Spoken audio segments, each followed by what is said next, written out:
ابن عبداللہ البجلی رضی اللہ تعالیٰ عنہ کا واقعہ، اللہ اکبر، یقین جانیے کہ دنیا حیران ہے کہ ایسے بھی لوگ تھے۔ انہوں نے اپنے کسی کارندے کو بھیجا کہ جاؤ میرے لیے گھوڑا خرید کے لاؤ، تو وہ گھوڑا خرید کے لایا، اور وہ گھوڑا جو تھا وہ 200 درہم کا خرید کے لے آیا یا 300 درہم کا، مجھے پوری طرح مستحضر نہیں۔ تو وہ لے کے آیا تو کہنے لگے یہ کتنے کا لے کے آئے ہو؟ کہنے لگے یہ 300 کا لے کے آیا ہوں۔ تو کہنے لگے یہ 300 کا گھوڑا تم لے کے آئے ہو؟ یہ گھوڑا تو 300 کا نہیں ہے۔ تو کہنے لگے کیا؟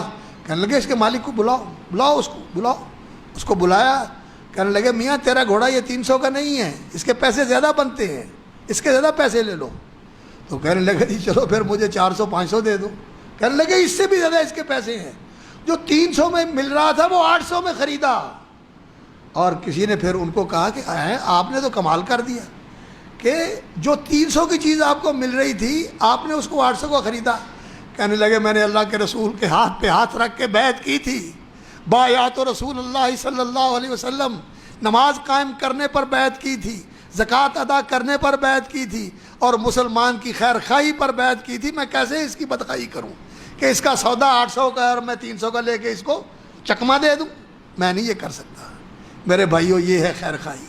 یہ خیر خواہی ہمارے تاجروں کے اندر آ جائے، ہمارے صنعت کاروں کے اندر آ جائے، ہمارے مل آنرز کے اندر آ جائے، ہمارے کارکنوں کے اندر آ جائے، ہمارے گھروں کے اندر آ جائے، ہمارے رشتہ داروں کے اندر آ جائے، ساس بہو کے اندر آ جائے، نند اور بھاوج کے اندر آ جائے، دیور اور بھاوج کے اندر آ جائے، یہ خیر خواہی کا جذبہ آ جائے، خدا کی قسم ہماری زندگی جنت نظیر بن جائے۔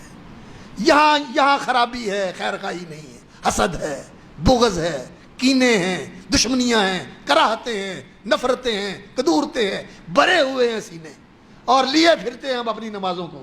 عمرہ کرنے جاتے ہیں، عمرہ کر کے آتے ہیں، سال میں 10 بار عمرہ کرنے آتے ہیں، لیکن بھائیوں کے ساتھ ظلم کرتے ہیں، بھائیوں کے حق دباتے ہیں، ان کو مقدموں میں الجھاتے ہیں، اور انہیں ہر چیز سے محروم کر کے تڑپانا چاہتے ہیں، اور اس طرح بلکانا چاہتے ہیں کہ وہ چیختے رہے، چلاتے رہے۔ میرے بھائیوں، یہ کیا ان عمروں کا فائدہ ہے، کیا ان حجوں کا فائدہ ہے کہ انسان کے اندر اتنا بغض بھرا ہوا ہے، اتنی نفرت بھری ہوئی ہے کہ کسی پر ترس ہی نہیں آتا، کسی پر رحم ہی نہیں آتا انسان کو۔ ایسا نہیں ہونا چاہیے۔